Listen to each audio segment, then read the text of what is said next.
Next ರಕ್ತ ಕೊಟ್ಟೆವು ಆದ್ರೆ ನೀರು ಬಿಡಲ್ಲ. ಮಂಡ್ಯ ರೈತರು ಹೋರಾಟ ಮುಂದುವರಿಸ್ತಾ ಇದ್ದಾರೆ.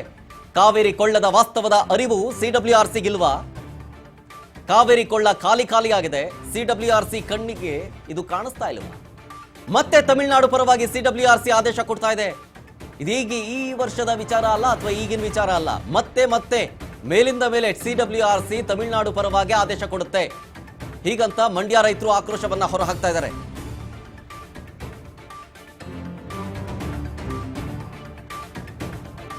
ಕಾವೇರಿ ಕೊಳ್ಳದ ಪರಿಸ್ಥಿತಿಯನ್ನ ಅರ್ಥ ಮಾಡಿಸುವಲ್ಲಿ ಸರ್ಕಾರವೂ ವಿಫಲವಾಗಿದೆ. ಕೇಂದ್ರಕ್ಕೆ ಮನವರಿಕೆ ಮಾಡಿಕೊಡೋದರ ಬಗ್ಗೆ ಸಂಸದರು ವಿಫಲರಾಗಿದ್ದಾರೆ. ಹೀಗಂತ ಆಕ್ರೋಶವನ್ನ ಹೊರಹಾಕ್ತಾ ರೈತರು ತಮ್ಮ ಹೋರಾಟವನ್ನು ಮುಂದುವರಿಸ್ತಾ ಇದ್ದಾರೆ.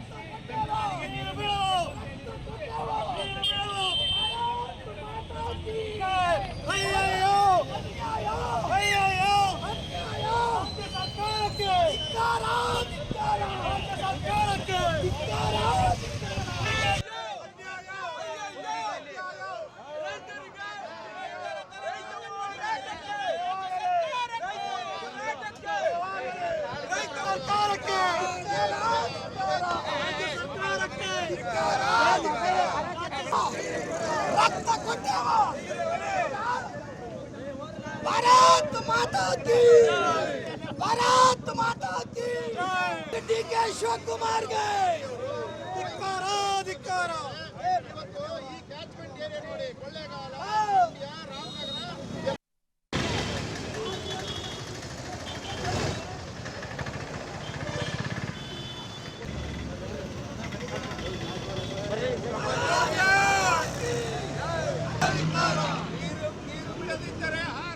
ನೋಡಿ, ಇದು ಸಿಡಬ್ಲ್ಯೂಆರ್ಸಿಗೆ ವಾಸ್ತವದ ಪರಿಸ್ಥಿತಿಯನ್ನ ಅರ್ಥ ಮಾಡಿಸುವಲ್ಲಿ ಸರ್ಕಾರನು ವಿಫಲವಾಗಿದೆ. ಜೊತೆಗೆ ಅವರೇ ಹೇಳ್ತಾರೆ, ರೈತರ ಪರವಾಗಿ ಮಾತಾಡ್ತಾರೆ, ಇಲ್ಲ ನಾವು ಆಲ್ರೆಡಿ ಹೇಳಿದೀವಿ, ಹಂಗೆಲ್ಲ ನೀರೇ ಇಲ್ಲ, ಮಳೆನೂ ಆಗಿಲ್ಲ, ಉತ್ತಮ ಮಳೆ ಆಗಿಲ್ಲ, ನಮಗೆ ಕುಡಿಯೋದಕ್ಕೆ ನೀರಿಲ್ಲ, ಸೊ ಬಿಡಕ್ಕಾಗೋದಿಲ್ಲ ಅಂತ ನಾವು ಹೇಳಿದೀವಿ ಅಂತಂದ್ರು. ಈಗ ನೋಡಿದ್ರೆ ಸಿಡಬ್ಲ್ಯೂಆರ್ಸಿ ಬಿಟ್ಬಿಡಿ ನೀರ್ನ ಅಂತ ಹೇಳ್ತಾ ಇದೆ 15 ದಿನಕ್ಕೆ.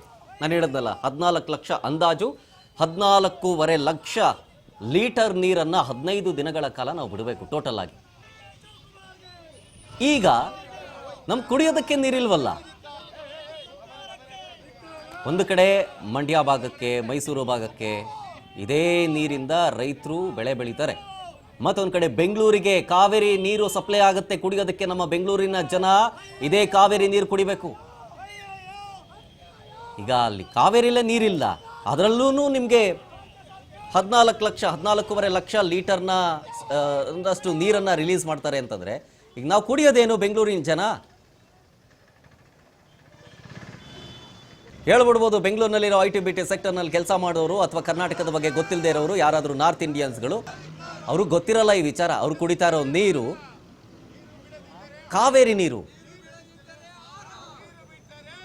ಈಗ KRS ಡ್ಯಾಮ್ನಿಂದ ಅದೇ ನೀರನ್ನು ತಮಿಳುನಾಡಿಗೆ ಹರಿಸೋದಕ್ಕೆ ಅಂತ ಮುಂದಾಯಿತು ಅಂತಂದಾಗ ಬರುವಂತಹ ಕುಡಿಯೋಕ್ಕೆ ಬರುವಂತಹ ನೀರು ಬೆಂಗಳೂರಿಗೆ ಅದೆಲ್ಲವೂ ಕೂಡ ನಿಲ್ಲುತ್ತೆ, ಬರೋದಿಲ್ಲ, ಅಭಾವ ಸೃಷ್ಟಿಯಾಗುತ್ತೆ. ಎಷ್ಟು ದಿನ ಅಂತ ನೀವು ದುಡ್ಡಿರೋರೇನೋ ಕುಡಿತಾರೆ, ಬಿಸ್ಲರಿ ವಾಟರ್ ಇಟ್ಕೊಂಡು ಕುಡಿತಾರೆ. ಬೆಂಗಳೂರಿನಲ್ಲೇನು ಎಲ್ಲರೂ ಶ್ರೀಮಂತರಿದಾರ? ಬಡವರು, ಬಡ ಮಧ್ಯಮ ವರ್ಗದವರೇ ಇರೋದು ಹೆಚ್ಚು. ಒಂದೊಂದು ರೂಪಾಯಿಗೂ ಕಷ್ಟಪಡೋರನ್ನ ನಾವು ನೋಡ್ತೀವಿ ದಿನ.